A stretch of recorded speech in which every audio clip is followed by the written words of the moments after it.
Queridos amigos, amigas, estamos aqui iniciando um novo mês e hoje é um dia muito especial, 1º de maio, Dia do Trabalhador, Dia dos Trabalhadores. Queremos louvar a Deus pelo seu trabalho, você trabalhador, trabalhadora, por todos aqueles que geram empregos, os patrões, as patroas, são todos trabalhadores, trabalham para gerar empregos que é tão necessário.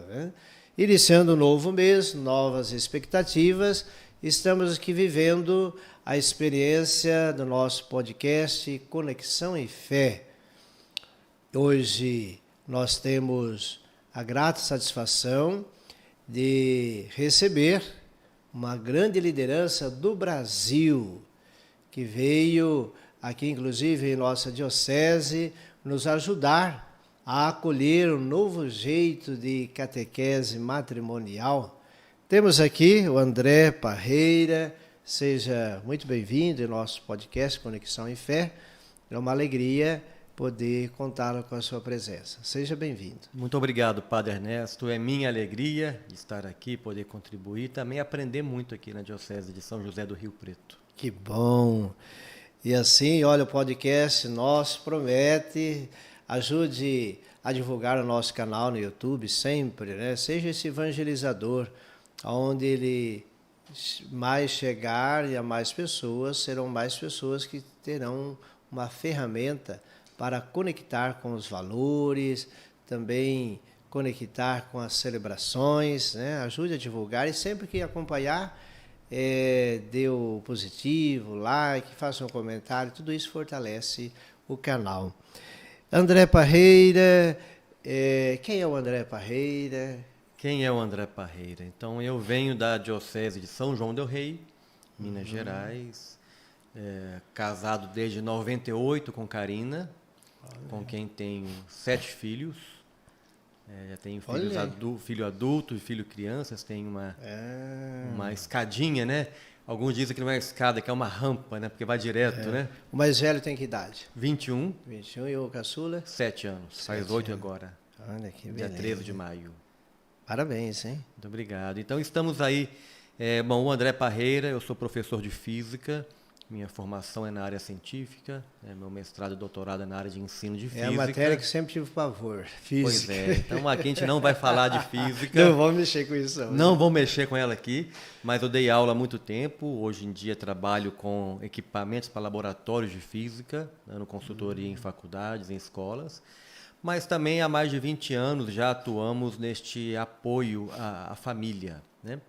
É um apostolado que Deus nos apresentou, que nos encantou e nos pegou de alguma forma. E temos mais de 20 anos neste apoio às famílias, especialmente para aqueles que preparam a sua família, que é a preparação para o matrimônio. Perfeito. E a sua experiência familiar, de mais irmãos, os pais, como que foi a sua preparação na família para assumir a família? Olha, eu tenho um irmão, né, não venho de uma família numerosa, meus pais são pais católicos que me formaram na fé e tive um bom exemplo de família, de pais dedicados, de pais comprometidos. Isso certamente me motivou também, me ajudou a ter uma visão de família mais equilibrada, uma visão mais positiva da família, porque hoje em dia esta visão positiva da família, ela está meio embaçada, meio escondida, né? Quantos jovens falam, não quero ter família, para quê? Mexer com isso para quê? É complicado, vou perder minha liberdade, é caro, e enchem um caminhão de problemas aí quando falam em família. Então a gente tem que ter uma família bem estruturada para dar uma motivação, uma visão positiva de família também para os filhos, né? E isso eu tive em casa. Olha, a família é o santuário, como lembrava o Papa hoje, São João Paulo II, né? É o berço, é o lugar onde se humaniza as pessoas, André. E hoje nós temos que nos posicionar em defesa da família. Há uma crescente E as pessoas, os casais que não querem ter mais filho. É um E problema. eu vejo de maneira assustadora. Inclusive, eu lembro que na comunidade, eu sei que às vezes machuca alguns casais, que eu falo, se há casais que pudessem ter meio filho, teria meio filho. Falei, no futuro não vai ter mais parente, porque um único filho. Então, eu sei que às vezes machuca alguns casais, mas é uma verdade. Né? Cresce também, André, você tem todo esse contato, casais que querem ter um cachorrinho, não querem ter filhos, né? Precisa acordar, porque a conta vai chegar. Eu acho que está faltando compreender o que é família, compreender o que é o amor. Né? Hoje o amor está com uma visão totalmente corrompida. A palavra amor foi muito romantizada. Né? Hoje, quando alguém fala em amor, está querendo algo que vem para si e não que vai se doar. Quando um filme, né, um Hollywood fala eu te amo, aqui ele está falando eu te quero, eu quero o que você pode me dar, eu quero o teu prazer, eu quero a tua companhia, mas não está falando eu quero me doar. Então o amor está totalmente corrompido, né? O amor é aquele que Deus amou tanto o mundo que deu o seu Filho, né? Aquele que dá, né? Que se entrega pela gente. Então, quando o amor é corrompido, toda a visão de família também fica corrompida, porque quem não entende o que é o amor não vai entender o que é família. A família é a doação constante, a família, eu me uno a alguém para cumprir uma vocação, né? E me doar por aquilo. Então eu vou me doar por um filho, vou me doar pelo outro filho. Por que um casal quer ter cachorro e não quer ter filho? Porque o cachorro não dá trabalho. A hora que eu quero, o cachorro está comigo. A hora que eu não quero, eu deixo ele no canto. Eu vou viajar, eu deixo ele no hotel de cachorro. Né? Então, o casal não quer compromisso, não quer se doar. Nem mesmo entre o casal há mais o compromisso. Eu quero ficar junto com o outro até o dia que eu vou me cansar dele, até o dia que o outro não me atende mais, ou que eu achar nele algum defeito que eu considere muito para mim. Eu vou me livrar do defeito e vou me livrar dele também, até achar outro. Então, quando nós não entendemos o que é amor, nós não entendemos o que é família e vai dar no que dá. Hoje o povo tem medo de ter filho, né? Ninguém quer ter filhos mais, acham que filho é um problema, uma dificuldade. Nós somos frutos de um plano muito bem arquitetado e muito bem desenvolvido, que é um plano contra a natalidade. É um plano que foi colocado em prática já no século passado. Tem um livro que eu comento isso no meu livro Família Fora de Moda, Tempos Modernos, Fé e Paternidade Responsável. Eu explico um pouco desse plano, este plano de desmotivar as pessoas a terem filhos. Dar aquela ideia de que a família boa, a família legal é a família pequenininha. Lembra da ideia de quando a boneca Barbie foi lançada na década de 60? O modelo para as meninas. Né? A menina independente, bonitinha, com o carrinho dela, executiva, sem nenhum vínculo familiar, nada que pudesse comprometer a vida dela. Né? Olha, você traz o centro da espiritualidade de uma vocação, que é a doação. Né? E eu compreendo, André, dentro dessa visão, que inclusive a fé, há uma compreensão equivocada da fé, porque nós somos tentados dizer, olha, eu tenho fé porque o que eu preciso, Deus me atende, mas fé é um caminho contrário. Né? A fé não é para Deus nos servir, a fé é uma virtude a nos levar a abrir a nossa vida para Deus se servir de nós. Né?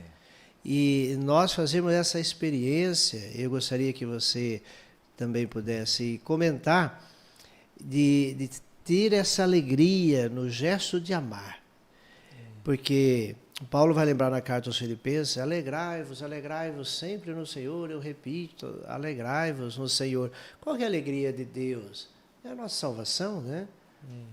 Como você lembrou, é um Deus que se doa, que se entrega.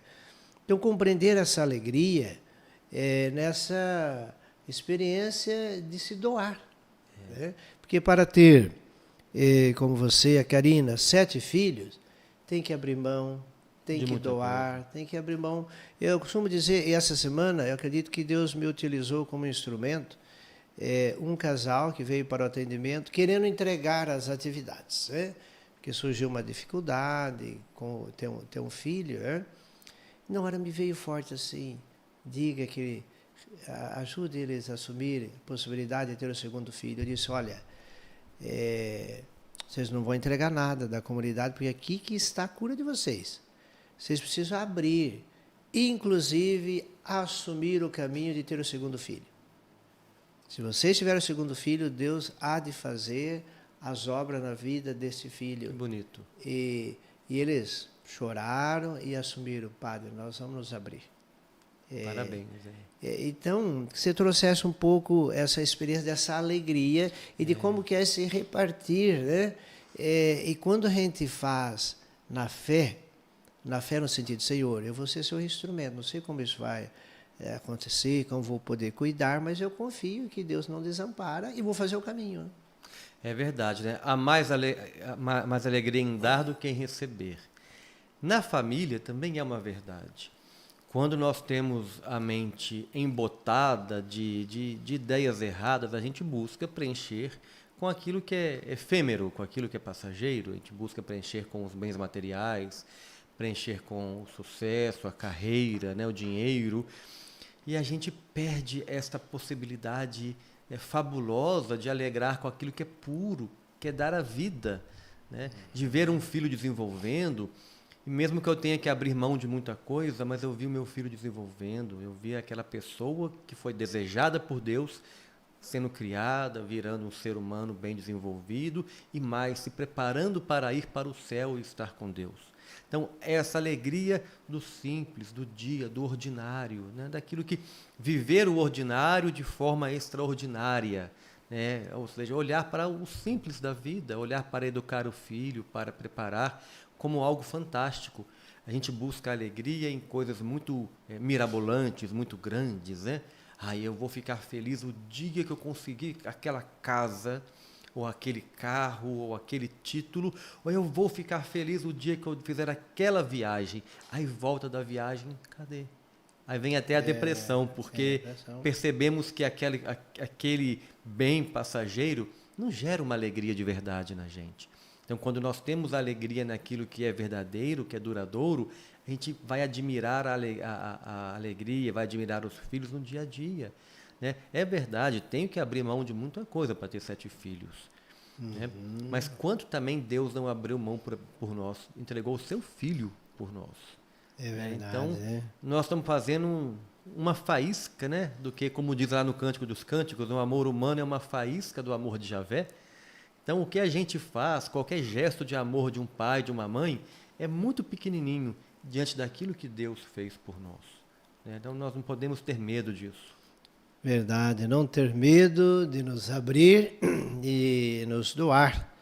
E essa experiência de se fortalecer nesse amor-doação, como padre, sempre deparo nas visitas aos hospitais, as pessoas que estão se despedindo pela idade, e me vem forte agora a imagem de uma família, um senhor, uma família muito conhecida aqui na cidade, empresários, e que o filho disse, padre, vá visitar meu pai. Eu não quero nem mais ver ele, porque eu não quero ver meu pai desse jeito. E quando eu visitei o pai queria ter a família ao lado. Então, ver uma cultura que não sabe ali se doar na dor, que o pai mais queria eram as pessoas presentes. Né? Então, como que faz diferença isso lá também no desfecho da vida. Claro. Né? É o vínculo familiar, é o que realmente importa, o que realmente transforma a gente, o que dá sentido à vida, este vínculo, sabendo que é um plano de Deus. Né? Eu vejo a família, Padre Ernesto, como o mundo quer tentar tirar, a sociedade atual quer tirar o valor da família, falar que a família é um arranjo social, uma maneira das pessoas se arranjarem e que hoje já está falida, eu poderia me arrumar de outra forma. E não é. A família é o primeiro plano de Deus para a humanidade. Né? A gente vai pegar lá na criação do mundo, né? A primeira ordem que Deus deu ao homem foi viver em família. Né? A primeira ordem de ter um vínculo forte familiar, abrir mão até de vínculos anteriores, como deixar pai e mãe, não é abandonar, mas romper com uma vida para gerar uma outra vida, né? Ter uma única vida, ser uma só carne com outra pessoa. Então, a primeira ordem de Deus é a família. Então, é o primeiro plano e talvez o maior plano de Deus para a humanidade é viver em família. São João Paulo II falava que a família é o laboratório, é a experiência da sociedade. Porque é na família que eu aprendo a viver em sociedade. Por exemplo, na família que eu aprendo a intermediar conflitos, a viver com o diferente, a acatar ordens do pai e da mãe, a obedecer, a servir. A família tem que ensinar o serviço, né? E hoje em dia muitos pais já não fazem isso, né? Os pais, primeiro, não querem ter filhos. Então, a família com poucos filhos, para os filhos viverem em sociedade, aqueles que vêm de família numerosa vivem melhor, sabem lidar com pessoas diferentes, sabem lidar com aquilo que é contra a sua vontade, e não sabem acatar ordens. Os pais já não são firmes, não colocam metas para os filhos, não colocam limites. Então, se a sociedade está desorganizada, são pessoas sem limites, sem obediência, sem meta, é porque isso também está acontecendo na família. E vemos assim uma tendência muito forte nos poderes, né? Desde político, judiciário, um desfavorecimento a essa constituição familiar. E como você lembra que a família está na essência de Deus. Deus é família, Pai, Filho e Espírito Santo, né? Deus, para enviar o seu Filho ao mundo, escolheu a vida familiar para se instalar, né? Então, nós somos chamados a nos relacionarmos. E a partir dos valores que nós desenvolvemos na família. Então, vemos forças aí na sociedade. Por que querem assim, atacar a família? Porque a família é o poder dos valores, desenvolver os valores. E na medida que desqualificar a família, fica sem referência. A família é referência. É claro, quem não tem família, totalmente perde a sua referência de mundo. É claro que há situações especiais, pessoas que por um motivo ou outro não conseguiram viver em família, nós entendemos, mas a gente fala da maneira geral, do projeto, o ideal, o plano ideal, né? E realmente há um movimento contra a família. É um movimento que... E nós, cristãos, e aqui católicos, nós precisamos nos posicionar, não ter medo. Vem alguém que fala contra a família, você respeita, mas você se posiciona. Né? Quem ama, respeita. Mas respeitar não significa concordar ou assumir, né? Se posicionar. Nós somos famílias e a favor da família. E nessa perspectiva, o André também desenvolveu, né? Olha, entra aqui vários livros, olha que beleza, hein? Deus seja louvado por esse talento, André Parreira, da Carina, né? Temos aqui, olha essa obra, vale a pena. Nós em breve teremos aqui na nossa lojinha, aqui na comunidade, né? Então, matrimônio, encontros de preparação, catecumenato matrimonial. Olha outra beleza aqui. Olha para você, casal, né? Precisamos viver buscando águas mais profundas. Encontros de preparação para a vida matrimonial, na dinâmica paroquial. Aqui também a dimensão do amor. O amor celebrado, compreendendo bem a questão da sexualidade. Às vezes eu, tendo um tom assim, mais descontraído,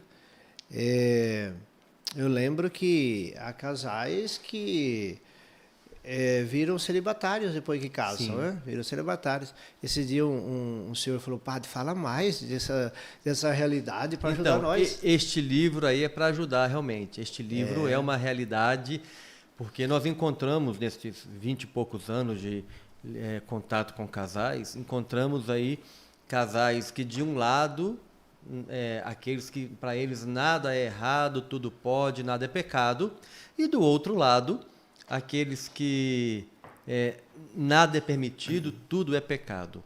Mas enquanto criatura de Deus, o que Deus espera do casal? Até que ponto o casal pode viver a sua vida íntima de maneira realizadora e também comprometida com o plano de Deus? Então, esse livro vai orientar. O amor celebrado. Eu cheguei a dizer a um casal que eu acompanhei, e que infelizmente separaram, olha, um casal que passa 7 meses sem a relação sexual, está errado. Algo errado, né? Algo errado, né? E depois, quando veio a separação, e aí a esposa, naquele sofrimento, eu disse a ela, olha, você está junto no pecado do seu marido. Está junto, né? Então, que nós pudéssemos conversar um pouco sobre essas obras, né? O que foi te inspirando? E temos aqui também família fora de moda. Poxa, um tema que deve mexer com a gente, né? André, fala um pouco dessas obras, como que o Espírito Santo foi te inspirando. Vamos, né? Então já tem um tempo, né? Tem outras que não estão aqui também. Deus me deu essa vontade de escrever, embora eu seja físico, não sou da área de humanas, né? Mas Deus me deu essa vontade já há muitos anos de falar um pouco, estudar sobre família, escrever. Desde a juventude trabalhamos com jovens, com famílias, né? E comecei a escrever já há muitos anos atrás, né? Os meus primeiros livros nem estão aqui, já estão até esgotados com outra editora. E de um tempo para cá venho dedicando muito à questão da vida familiar, da vida de casal, da vida matrimonial, né?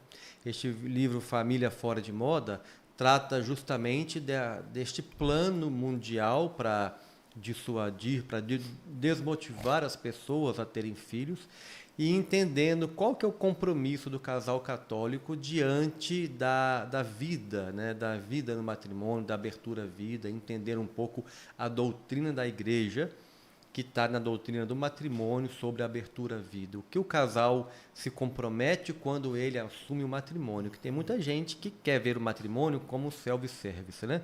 Eu vou no restaurante self-service, eu olho para a cara daquela comida, tá boa, vou pegar. Olho para a cara daquela outra, já não quero.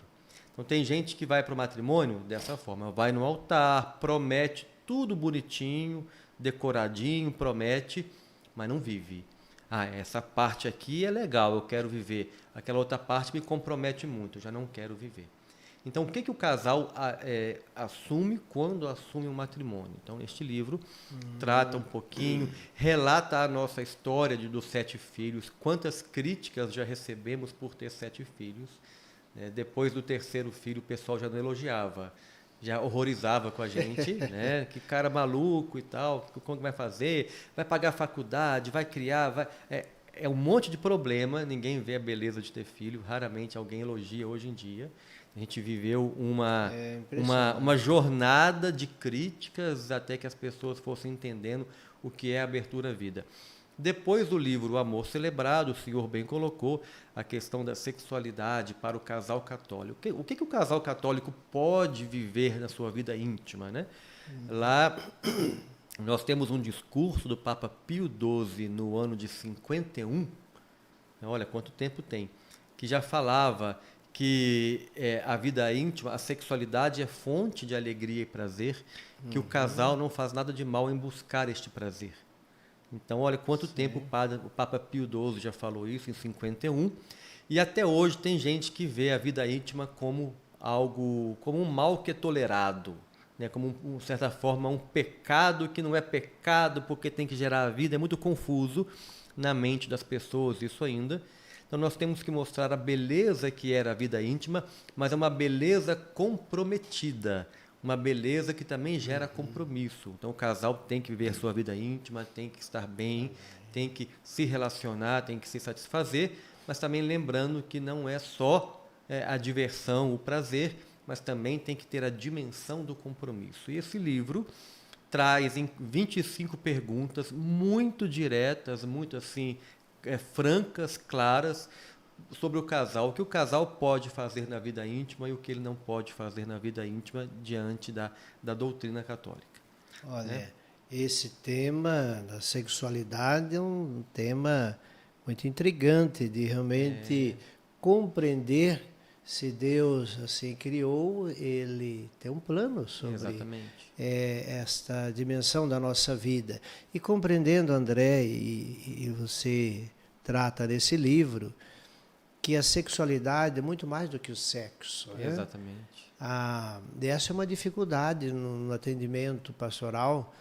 Eu tenho aí 27 anos de padre, como que eu encontro a dificuldade do casal desenvolver a sexualidade como um jeito de servir. Exatamente. É o carinho, é a palavra, são os gestos. Esse dia eu disse a um casal, ao marido, falei, há quanto tempo você não leva uma flor para sua esposa? Não vamos pensar na rosa, pode ser uma flor muito cara, mas pega uma mais barata, não é o valor econômico, mas é o gesto. Isso é sexualidade. Falei, a mulher, a gente percebe que ela é sensibilidade. E esse homem começou a chorar, né? E deu umas tarefas para ele está nos acompanhando. Precisa fazer, hein? Precisa fazer, precisa melhorar. Essa sexualidade precisa de servir. O sexo, eu imagino que é o complemento de uma sexualidade. Exatamente. Até o nome do livro sugere o amor celebrado. O sexo é o momento da celebração de um casal que vive bem sua vida familiar, sua vida íntima, né? O ser homem e o ser mulher. Né? Não é só o ato sexual, a união genital, porque a união genital até os animais fazem e se reproduzem. O que difere o homem, né, do animal? É o amor, né? É a sensibilidade que é colocada de modo antes desse ato sexual. Né? É o se doar integralmente. O querer o outro, a gente retoma naquela ideia do amor que a gente começou falando, é querer o outro bem. Né? Não é só o prazer que o outro pode me dar, mas integralmente, é celebrar que eu quero o bem do outro. Né? E o ato sexual é a celebração daquele momento do casal, uma celebração que também tem compromisso, né, com Deus, com a geração da vida, né, da maneira que o casal seja responsável por aquilo também.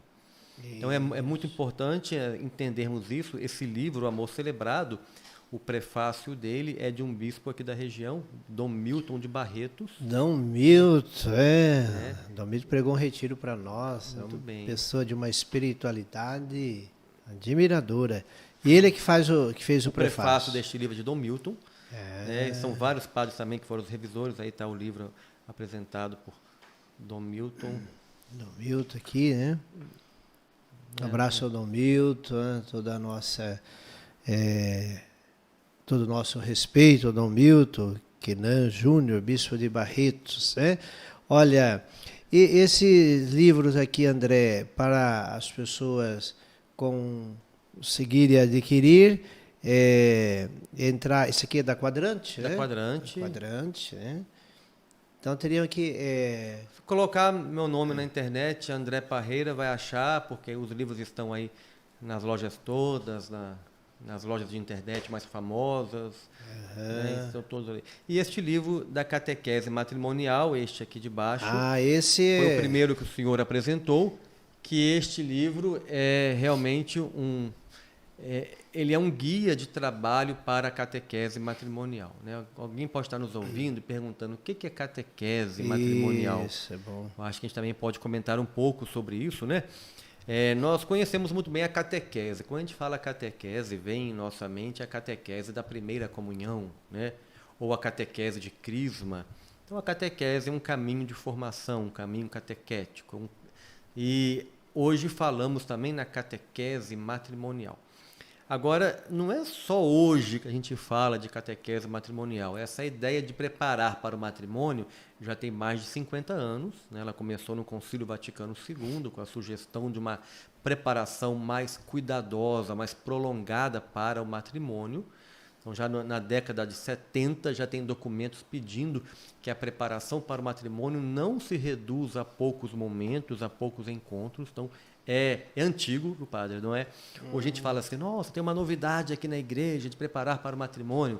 A gente está resgatando algo que estava adormecido, né? O Papa Francisco, de maneira belíssima, vem resgatando. O Papa vem falando de um catecumenato matrimonial. Aí vem com um tom de novidade, um ar de novidade, né? Mas aqui no Brasil, por exemplo, a gente pega o documento 12 da CNBB, que é do ano de 78, Olha aí.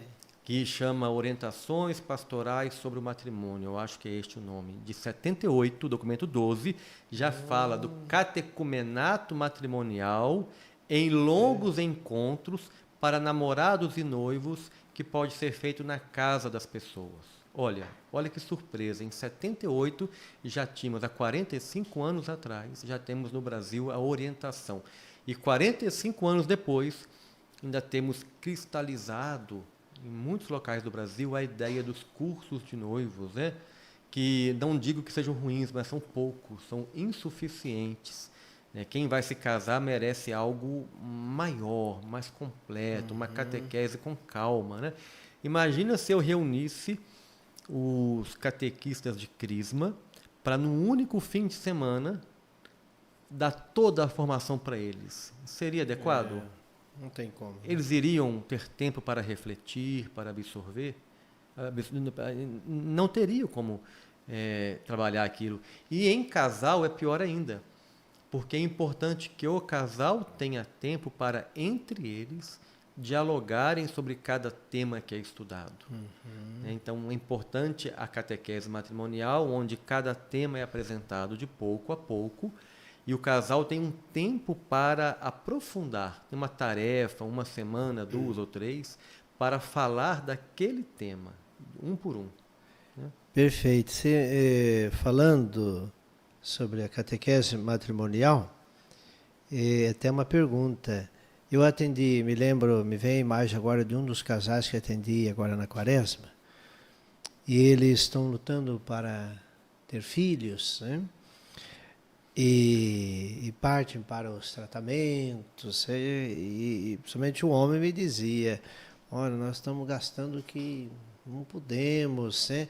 Mas eu faço uma cobrança, por que eu não fiz os exames? Eu falo para os meus amigos, ele dizia, que tem que fazer os exames porque eu jamais imaginava que não poderia ter filho, eu que tenho a dificuldade, e a minha esposa quer ter o filho, tem o direito, e eu estou tirando esse direito dela, né? Falei, olha, mas é preciso você compreender que o matrimônio também vai além de se gerar os filhos no ventre. Pense em gerar os filhos. Aliás, no dia do casamento, uma das promessas, aceita receber os filhos que Deus lhes confiar, se Deus quer lhe confiar e você gerar no coração. Não falou por qual meio que ele vai confiar, né? É verdade. Então, André, essa questão de fazer como que você vê assim, os noivos, antes de assumir o matrimônio, fazem os exames, eu não sei, isso não me soou bem, para ver se eu estou aberto à vida ou não. Como que você vê isso? Isso é uma questão, eu vejo como uma questão a ser colocada para os noivos de muito diálogo e compreensão. Primeiro, conversar com eles. Olha, ninguém tem a garantia que vocês terão filhos. Vocês estão dispostos a conviver com essa eventualidade? É uma pergunta a ser feita. Vocês vão casar, vão ser um para o outro, até que a morte os separe, na saúde e na doença, né? Mesmo que os filhos não venham, estão dispostos? Ok, estamos, então, acho que o exame não precisa. Né? Agora, se alguém gostaria de conhecer também qual é a realidade, para em cima dela fazer um discernimento, de repente, olha, a chance de ter filho é muito pequena e eu não sei se eu vou conseguir conviver bem com isso. Né? Também é uma realidade para o casal fazer o discernimento prévio. Né? Eu acho de um modo bem transparente. Eu acho que das duas condições ali a gente fala em transparência. Um está disposto a aceitar o que vier, o que eu pessoalmente acho mais indicado, né? Não, Deus está agindo, né? Vamos colocar na mão de Deus. Se Ele não me der filhos biológicos, eu vou buscar também os filhos do coração, vamos poder ajudar de alguma outra forma. Inclusive no catecismo fala isso, né? Que se é dura, é difícil a realidade de quem não gera os seus filhos, mas nós temos a possibilidade também de auxiliar e adotar. Né? Isso é muito bom para o casal e melhor ainda para quem é adotado. Né? Então é um diálogo. Toda a preparação para o matrimônio tem que ser feita em diálogos reais sobre a vida. Falar de tudo que é assunto. Sobre mim, sobre ela, sobre os pais dela, sobre os meus pais, sobre dinheiro, sobre a vida Isso íntima é namoro, também. né? Isso é um namoro, é conhecer o outro. Né? Então, olha, eu não posso ter filho, você vai casar comigo assim mesmo? Vou. Ok, tudo bem. Então vamos casar e vamos buscar os filhos de uma outra fonte. Né? Agora não, eu não dou conta de casar e pensando que meu marido não pode ter filhos. Tudo bem, não estou julgando se o pensamento dela é correto ou não. Mas estou avaliando uma questão muito objetiva que é melhor decidir antes do casamento do que ter um problema depois. Porque aí vem com a questão daquilo que é imoral. Alguns tratamentos de fertilidade superam a barreira da moralidade, né, e tornam o casal como criadores da vida. A gente deixa de ser criatura, quer ser criador da vida, eu quero fabricar a vida. Né? E isso que ela te falou, que ela tem o direito de ter filho, a gente tem que entender que filho não é um direito, é um dom. Está até isso no catecismo. Então, ninguém tem direito de ter filho, mas eu peço a Deus. É um dom que Ele dá para o casal. Como, eu tenho o direito de ser um bom pianista. Não, é um dom que Deus me deu. Né? Então, se eu entendo que o filho é um dom bem-vindo, que eu acolho, né? Então, no casamento, ninguém promete que vai ter filho. Promete que vai aceitar os filhos que Deus enviar. Ninguém promete que vai ter. De repente, Deus não envia. Não. Até esta promessa do casamento é uma promessa bonita, porque fala que você aceita o que Ele enviar. E se Ele não enviou, também tem que aceitar. Então, essa questão, um ato de fé. O casamento é um ato de fé. O matrimônio é um ato de fé. Então, eu tenho realmente que estar disposto a aceitar aquilo. Né? Então, mas se o casal não dá conta de pensar em não ter filho, é melhor que se resolva antes do que criar um problema. A catequese matrimonial também tem este objetivo. A catequese matrimonial também tem que levar os casais até a desistir do casamento. Porque é um discernimento. A palavra central da catequese matrimonial é promover o discernimento. Um conhecimento integral do que é o matrimônio, do compromisso que eu vou aceitar e do que eu vou viver, né, para poder fazer um discernimento. Por isso que a catequese matrimonial não deveria ser feita com um casamento marcado. A igreja pede que seja feita sem marcar o casamento. E nem tem que ser noivo para fazer catequese matrimonial.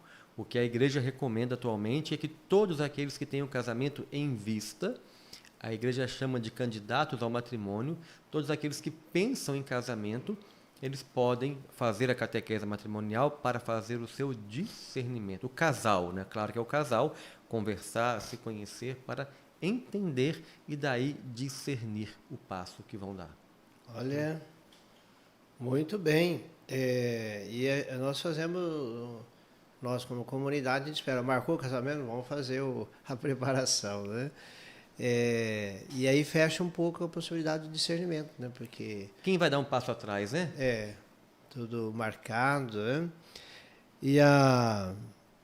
E essa abertura à vida, André, é interessante. Me lembro aqui de duas experiências que a partir do momento que o casal decidiu adotar, daí 1 mês, 2 meses estão grávidos, né? Ou seja, abriu-se a vida, né?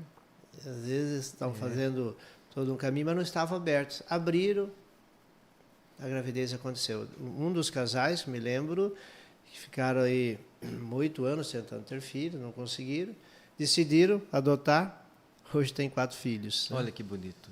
Então, é impressionante.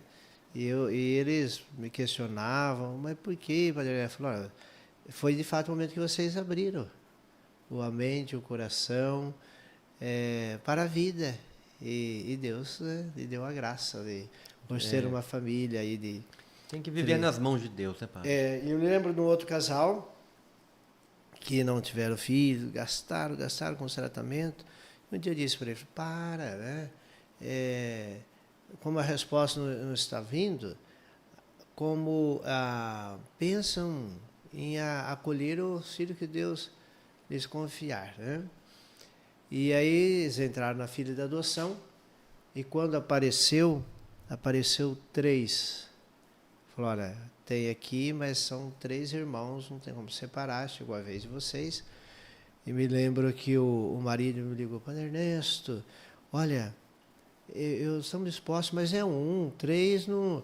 E convence a minha esposa, olha, liga para ela agora, porque nós temos até o meio-dia para dar a resposta. Convence ela que 3, mas por que você está com medo de 3? Não, porque tem o colégio, e foi colocando aquelas dificuldades, tem o plano de saúde. Eu disse, olha, vamos rezar? E ao meio-dia eu volto a te ligar. Até o meio-dia Deus vai lhe dar a resposta. E ele tem funcionários, né? E ele foi levar um funcionário de um serviço para o outro e perguntou para o funcionário, você tem filhos? Ele disse, tem 4. Bem, mas como você cuida dos 4? Comida, plano de saúde. Ele falou, criança assim, você dá um leitinho, passa a manhã toda. E depois, tá com dor, leva no posto de saúde, tentando posto de saúde aqui. Mas como faz roupa? Ganha, a turma dá, porque, vixe, não falta roupa em casa, nossa, e como que... E aí isso mexeu tanto com ele, que foi meu funcionário, ele ganha daquilo que eu ganho. E ele já ligou, Padre Ernesto, eu já decidi, vamos acolher. Deus responde, né? Deus responde. Essa questão de confiar na providência divina é muito importante, né? Eu até comento em um dos meus livros, se você pergunta a um ancião, uma pessoa lá que teve 10, 12 filhos, como é que o senhor deu conta? Ele vai falar, meu filho, foi Deus que ajudou. Aí você pergunta para um jovem hoje em dia, mas por que não vai ter mais filhos? Porque eu não dou conta de criar. Então a gente vai vendo o padrão. Um foi Deus que ajudou. O outro, eu não dou conta de criar. Então, olha a referência de cada um. De fato, eu não dou conta de criar nem meio filho. Né? Então, mas aí é Deus realmente que ajuda. Quando a gente se joga na providência divina, acredita que Deus vai amparar, né? E que Deus vai dar o necessário, não o luxo, né? Mas Ele vai dar o necessário para a gente. Porque principalmente para quem está em dúvida de se abrir a vida, a engravidar ou não, com medo da parte financeira, a gente tem que pensar, olha, é tão grande o valor de uma vida, o valor de uma vida que vai morar no céu com Deus. É tão grande isso que nenhuma dificuldade financeira ou de saúde poderia barrar, né? Vale a pena ter filho, ainda que seja apertado. Vale a pena ter filho, ainda que seja difícil, porque o valor da vida, o valor do filho é tão grande que nada poderia barrar. A gente não pode ter este medo. Mas vai ficar apertado? Vai. Deus não falou que seria fácil para ninguém, né? Neste mundo tereis aflições, né? Teremos mesmo. Né? Não é para ser fácil, não é para ter luxo, né? A vida aqui é passageira, é uma vida de entrega de fato. Mas os filhos estarão conosco no céu por toda a eternidade. Lá eu vou sentir falta daqueles filhos que eu regulei e eu não tive. Verdade, olha, profundo, hein? André, um tema também bastante espinhoso, né? Mas temos que tocar, na questão dos embriões. Interessante que os casais, ao menos, quando me procuram, é quando lá engravidou, né, teve um filho, desenvolveu, mas ficou lá guardado, né, num laboratório, e aí eles não sabem o que fazer, porque às vezes a mulher não pode ter o outro filho, o que vai fazer com aquele embrião? E olha a gravidade, eu me lembro de um atendimento onde as pessoas, né, da mesma natureza sexual, né, era um casal, e ficou grávida. Ou seja, há laboratórios, né? Não sei como que é essa legitimação, a legitimidade, mas que esses embriões que estão lá, eles negociam e tal. Sim. E o casal disse, olha, viemos para batizar.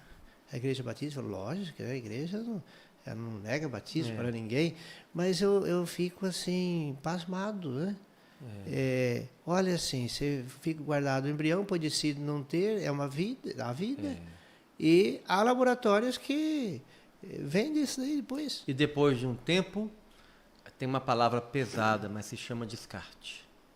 Há um tempo, há uma vida útil para ficar lá.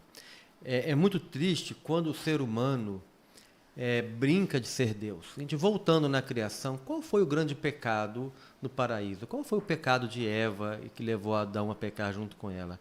Foi não se reconhecer como criatura e querer ser como criador.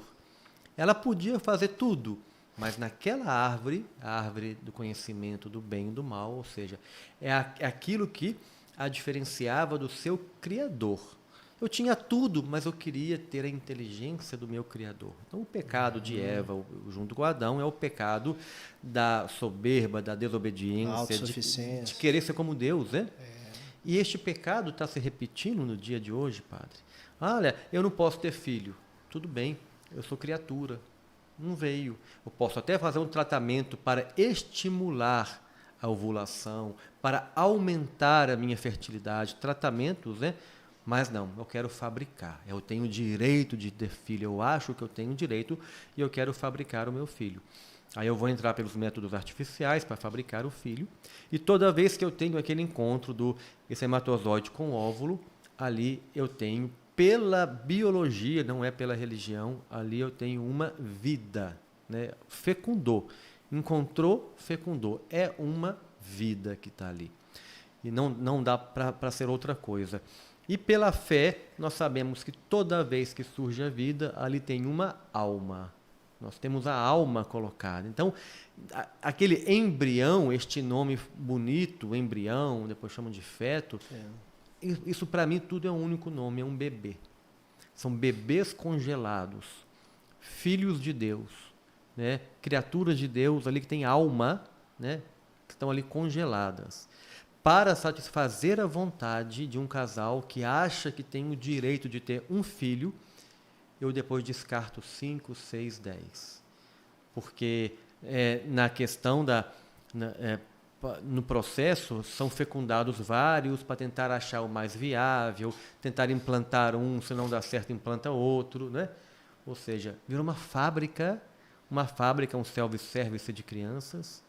Né? E claro que cada filho gerado ali é amado por Deus, porque Deus é tão completo no que ele faz, que um princípio eterno dele, houve a fecundação alma a alma, não importa de como foi feito. Né? Às vezes a pessoa é gerada até no estupro, aquele bebê é amado por Deus, tem uma alma, por isso que até o filho de estupro tem que ser preservado, tem direito à vida. É gerado numa situação de um casal que não queria ter filhos, um casal que não sabia o que estava fazendo. Não importa como foi gerada aquela vida, houve a fecundação a uma vida, né, a uma alma, não importa como. Então, da mesma forma que eu não posso abortar um filho de estupro, eu não posso descartar um embrião. Mas a sociedade acha normal descartar embriões, né? E também quer descartar o filho do estupro. Ou seja, a nossa sociedade acha normal brincar com a vida, fabricar ou descartar para satisfazer o meu suposto direito, que não é um direito que eu tenho. Então, os casais deveriam pensar melhor nessa questão, deveriam se colocar como criaturas de Deus e não querer ser como criador, repetindo o pecado de Eva e de Adão, né? E se colocar. A sociedade que não se reconhece como criatura é aquela que afasta Deus de tudo, que vive na soberba, na autossuficiência, no orgulho e não tem espaço para Deus. E não acha alegria verdadeira, como a gente falava no começo também. Não sabe achar alegria naquela vida. E mais uma última observação, né? Às vezes também a gente está invertendo a ordem das coisas. Então, um recado especialmente para as mulheres, né, para os casais mais jovens aí. Imagina que hoje nós temos as pessoas muito preocupadas nas suas carreiras e no seu dinheiro. Então eu quero começar a minha vida promovendo ao máximo a minha carreira, ter o meu dinheiro, ter a minha casa no padrão tal, ter o meu carro no padrão tal. Eu passo 30, 40 anos da minha vida para fazer um patrimônio. Quando chego aos 40 anos de idade, agora eu tenho o direito de ter filho. E todo aquele dinheiro que você gastou, que você ganhou, você vai gastar agora para tentar ter filho. Como esse casal falava, que está gastando muito, está ficando muito caro. Olha como a gente inverte a natureza. O plano de Deus está subvertido, está invertido, né? Eu poderia inverter, eu poderia ter os filhos mais na juventude, casar mais jovem e depois investir na carreira, na questão profissional, a carreira, o intelecto, não tem vida útil, não tem prazo de validade. A fecundidade tem. E Deus sabe o que faz. Por que a fecundidade tem um prazo de validade? E Deus sabe, porque é melhor para o casal ter filhos mais novos, para tudo, né? Para educar, para acompanhar. Olha, André, você trazendo essa palavra, vai me passando um filme dos meus atendimentos. Me lembro de um em que a pessoa está separada e ela me disse: padre, eu quero ter filho e já tenho o meu embrião guardado e eu vou ter.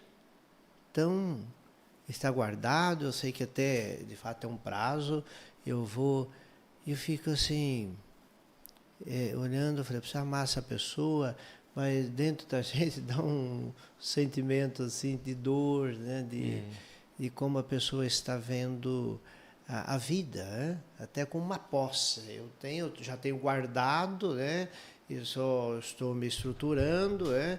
Vou ter sozinha, é algo que a gente vai colocando no coração para Deus nos iluminar. É lógico, sempre amar a pessoa, mas precisamos dizer a verdade, né? Daí a importância da catequese matrimonial e da formação em geral. Entender o compromisso de se abrir a vida no matrimônio, que tem um tempo para isso, da fidelidade ao plano de Deus, me colocar como criatura de Deus. Acho que para a nossa sociedade o que falta é perceber, eu sou criatura de Deus e a minha alegria é viver o plano de quem me criou. Quando eu saio deste plano, eu não vou encontrar alegria. Verdade. Né? Olha, André, que beleza. Olha, já 52 minutos, né? Que beleza.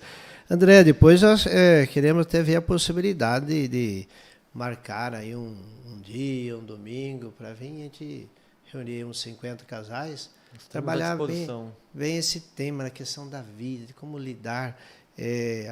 Acredito que todos esses temas, mas para os casais de hoje, o amor celebrado Sim, a sexualidade, o significado da união, da vida sexual, é muito importante, sim. E vemos no dia de hoje essas duas dificuldades, né? A questão da sexualidade no matrimônio e a economia, né? Sim. São dois desafios, né? André, as pessoas querendo falar com vocês, poderia apresentar as redes sociais hoje? Sim. Como entrar em contato com o André Parreira? É muito Parreira? fácil. As minhas redes sociais são A.L. Parreira. A.L. Parreira. Então, no Instagram é A.L. Parreira, no Facebook é A.L. Parreira, no YouTube é A.L. Parreira. Tudo fácil de me achar. No meu YouTube tem diversas palestras, formações. Né? Tem um bom material lá. No Instagram também. Nós temos um curso que se chama Escola do Matrimônio, com autoridades do Brasil inteiro falando de matrimônio, em temas variados também. Então fica a dica aí, me acompanhe no Instagram, no YouTube, no Facebook também. Que beleza. A.L. Parreira, e você estará conectado com todo esse material, toda essa riqueza, né? Que bom. André, deixe para o nosso público uma mensagem. Hoje é dia do trabalho, do trabalhador, como as famílias são abençoadas com o trabalho e através do trabalho, e a economia na família é fundamental para um equilíbrio no mundo que incentiva tanto o consumo, como é importante hoje celebrar o Dia do Trabalho e celebrar também essa consciência de administrar e não ser administrado, né? Eu quero aproveitar o Dia do Trabalho e comentar que o trabalho não é um castigo. Muitas pessoas leem aquela parte do Gênesis e fala que por causa do pecado vai viver agora do suor do seu trabalho e acham que o trabalho é um castigo. E não é. Esquecem que a primeira ordem de Deus lá no Jardim do Éden, antes do pecado, era cultivar o Jardim do Éden, tomar conta daquilo. Então o trabalho também é plano de Deus para a gente, porque o trabalho dignifica. É pelo trabalho que eu cuido da família, é pelo trabalho que eu cresço, que eu torno a terra melhor para este momento que a gente está vivendo aqui na terra. Então, valorizar o trabalho, rezar, saber que o trabalho é para manter a minha família. Aproveitando o tema de família, né? O trabalho é para servir a família, não é a família que vai servir ao trabalho. Tem muita família que está servindo ao trabalho. A família fica em segundo plano. Primeiro plano é o trabalho, é o dinheiro, é a promoção, é o título. Cuidado, né? Trabalhemos com alegria, com equilíbrio, com muita disposição, mas sabendo que o grande objetivo do trabalho, além de melhorar a terra, é dar também condições à sua família, né? O trabalho deve servir a família. Olha, guardemos essa palavra. Agradecemos sempre a sua atenção, o seu carinho de abrir esse espaço no seu coração, no seu tempo, e ajude essa mensagem tão valiosa, tão poderosa a chegar a mais corações, né? Ajude a divulgar. Quem ajuda na evangelização tem mérito de evangelizador. Também queremos agradecer muito ao André Parreira e dizer que nós teremos ele em breve aqui também na comunidade para ajudar a fortalecer esta visão do reino voltado à família. Fraterno abraço a todos e um feliz Dia do Trabalho. Também a bênção para todos aqueles que estão em busca do novo emprego, a bênção para todos que geram empregos, todos os trabalhadores, geradores de emprego, e pelo seu emprego, a sua fonte de renda, Deus seja louvado. Fraterno abraço do Padre Ernesto e toda a equipe do Conexão em Fé.